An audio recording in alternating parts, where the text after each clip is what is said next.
Pelemahan ekonomi global menjadi perhatian Bank Indonesia. Pelemahan ekonomi global dikhawatirkan berpotensi mengganggu stabilitas keuangan.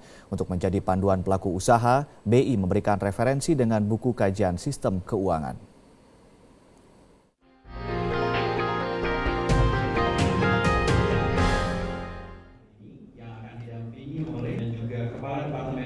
Publikasi rutin semesteran Kajian Stabilitas Keuangan atau KSK memuat hasil penelitian Bank Indonesia mengenai kondisi dan risiko sistem keuangan serta faktor-faktor yang berpotensi memicu terjadinya ketidakstabilan sistem keuangan dari sudut pandang makroprudensial.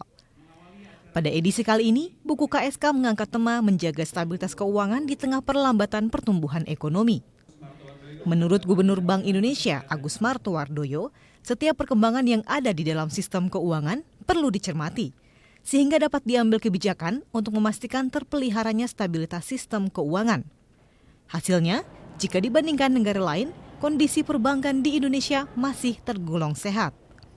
Kajian stress testing di bidang likuiditas, di bidang kredit, dan di bidang market, itu semua dalam kondisi yang baik, tapi yang peran utama memang karena perbankan besarnya itu dominan dan perbankan itu mempunyai kondisi rasio kecukupan modal yang di atas 20%, rasio kredit bermasalah yang masih di bawah 3%, dan juga return on assets yang masih tinggi walaupun terjadi penurunan.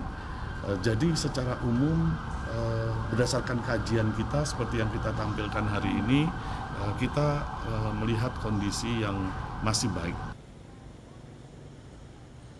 Bank Indonesia sebagai otoritas makroprudensial mencermati adanya penyebab ketidakseimbangan yang perlu mendapat perhatian karena dapat mempengaruhi kestabilan sistem keuangan.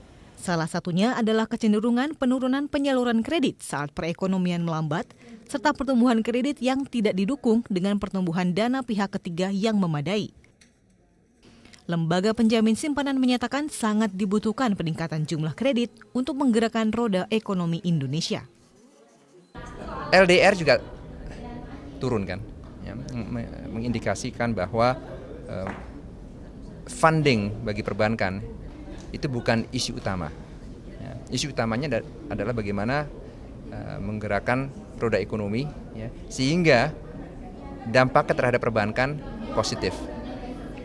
Jika pembangunan proyek infrastruktur dipercepat, otomatis kontraktor, investor di sektor real, di sektor infrastruktur terutama akan membutuhkan pendanaan. Selain masalah penyaluran kredit yang berpotensi tidak seimbang dengan dana pihak ketiga, Bank Indonesia juga mewaspadai sumber kerentanan di sistem keuangan seperti utang luar negeri swasta yang meningkat. Ketidakpastian pemulihan ekonomi di negara-negara maju dan potensi risiko akibat pengaruh ketidakseimbangan eksternal, terutama potensi terjadinya pembalikan arus dana asing. Tim Liputan Metro TV.